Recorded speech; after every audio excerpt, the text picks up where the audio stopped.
Maayong adlaw di ay mga kumari ko at ito nagpapaganda ako sa may pupuntahan ako sa West Philippines Sea. Dahil nga birthday ng kumari kong Bataluman, hindi tayo pwedeng sumugod sa gera mga kabusing nang hindi tayo nagpapaganda. Kaya kailangan magpa-beauty tayo. Simpleng pa-beauty lang to mga kabusing. Ganda ko di ba? Pak na pak. Kaya ano pang masasabi ng mga chismosang bahay ko nito?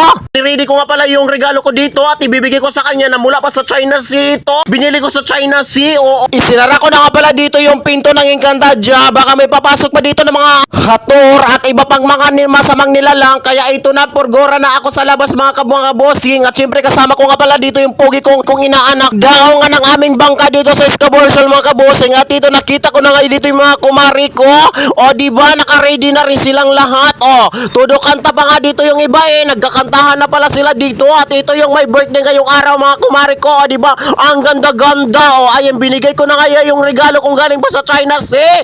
At ito, dinala niya ako sa loob ng bahay niya. At ito, binidyo ko nga yung handa niya napakarami. Sigurado mga kabosing, buong barangay yung inimbitan niya. At mga hator at iba pang mga nilalang. Oo, mga kabosing. Kaya ito na nga, nagbasandok na ako ng lalamunin ko dito mga kabosing. At pinili niya nga dito yung pinakamasarap niyang pagkain. Niluto mga kabosing. Ang sarap-sarap nga nito mga kabosing. At siyempre hindi na ako patumpik-tumpik mga kabosing. At nagutom na nga ako. At ito, lumamo na nga ako mga kabosing. O diba, nakita niyo ang kapal-kapal ang mukha ko talaga. Hindi na ako makahindi talaga mga kabosing. Ang sarap-sarap at gutom na ako dahil tanghali na talaga. Busog na busog kami dito mga kumari ko. Sa inanda ni kumari ko mga handa niya ngayong birthday niya. At nakita niyo mga kabusing diba? Habang nag-uusap kami dito, subo ako ng subo dahil nga napasarap ang kain ko dito sa niluluto niya. Hindi ko alam kung anong tawag dito.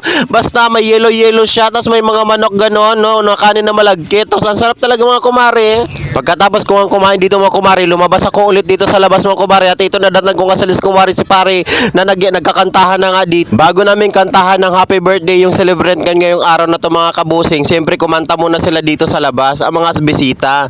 At siyempre mga kabusing, hala sige tudo kanta. O tinan mo naman di ba, pagalingan dito ng boses mga kabusing kasi kasasali to sa sa dapas. Dahil tamang enjoy na mga kabusing at ito na oras na para kantahan namin ng birthday, happy birthday yung celebrant ngayong araw na ito, no, sa 51 birthday niya mga kabusing, no. Kung babalik ta rin 15 years old pa lang po talaga siya, no mga kabusing, hala yan. So kanta kami ng kanta dito. So pinapag-wish pa nga namin siya dito kung anong i-wish niya. Sana ay hahaba pa ng maraming buhay niya at darating pa ng maraming taon, no? Siyempre ganun talaga. Kapag bataluman ka, kailangan magiging maugat ka habang buhay, di ba? Ganun mga kabusing. So, kumare, maraming salamat sa napakarami mong handa, no? So, nabusog mo kaming lahat. So, lumabas kami dito, nagsisimula na mga kabusing ang tumbahan sa alak. Sabi nga na nag-birthday mga kabusing, hindi daw kami iuwi kung hindi kami gagapang. Kaya yan, nagsimula na kami ng ganitong oras mga kabusing sa pag-iinom. Inabot nga kami dito ng madaling araw mga kabusing sa pag-iinom at napapasayaw na nga kami dito at yung iba napapaindak na nga sa tugtog at iba napapagalingan talaga sa pagkanta. Syempre,